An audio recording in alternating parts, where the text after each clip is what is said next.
The narrator of the story is called Jim Hawkins. His father owned an inn called the Admiral Benbow many years ago. A man walked into the inn. He was tall and strong with a scar on his face.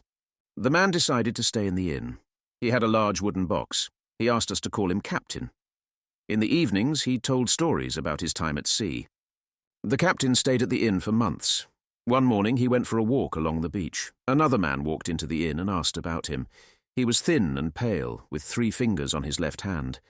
When the captain returned and saw the man, he called the man Black Dog. Jim left them talking. Suddenly, there were loud voices, and then I saw Black Dog running away with blood on his arm. The captain fell over. At that moment, a doctor arrived to see Jim's father, who was sick. The doctor looked at the captain and gave him some medicine. The captain stayed in bed but was not quiet. He told me about his travels at sea and said that he had something which people wanted, and Black Dog was not as bad as some of the other men. That evening, Jim's father died. Then, a week later, Jim saw a blind man coming towards the inn. He stopped outside the door and asked Jim to take him to the captain, who looked very surprised to see him. He then put something in the captain's hand, turned around, and left. The captain suddenly fell to the floor. He was dead. Jim and his mother knew that the captain had a box in his room, and it probably had money in it. The blind man and Black Dog probably wanted this.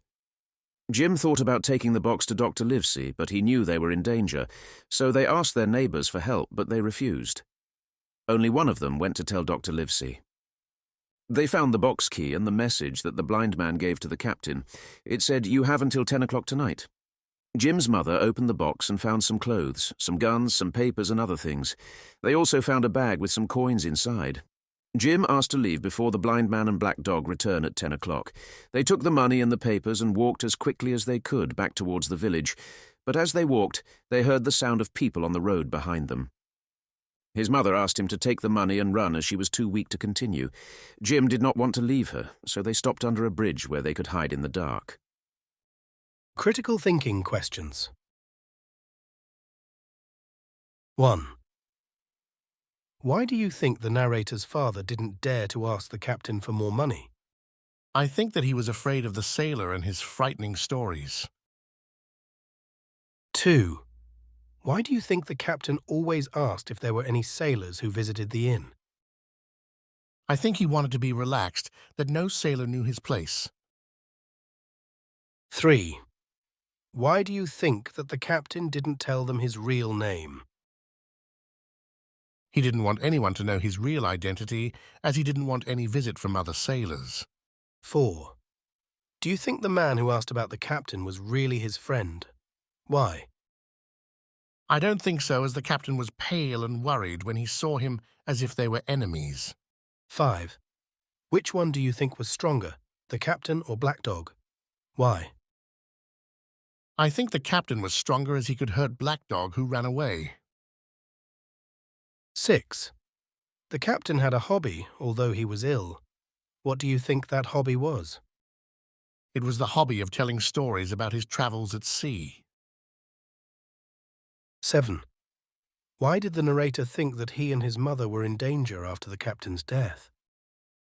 As he thought that Black Dog and the other bad sailors would come for the things that were with the captain. 8. Were the people in the village helpful or not? Why do you think so? I don't think they were helpful, as they didn't want to help Jim and his mother by guarding the inn, and they refused to go back with them. 9. What do you think the message, "You have until 10 o'clock tonight," meant? I think that it meant they would come to the captain to take what he had and kill him. 10. Why do you think the narrator asked his mother to leave before the bad people arrived? He was sure that they would hurt them, as they were very nasty people. 11. Do you think the narrator's father liked the captain's stories? Why? I think that he didn't like them, as they were frightening, and he was afraid that no one would visit the inn as a result of those stories.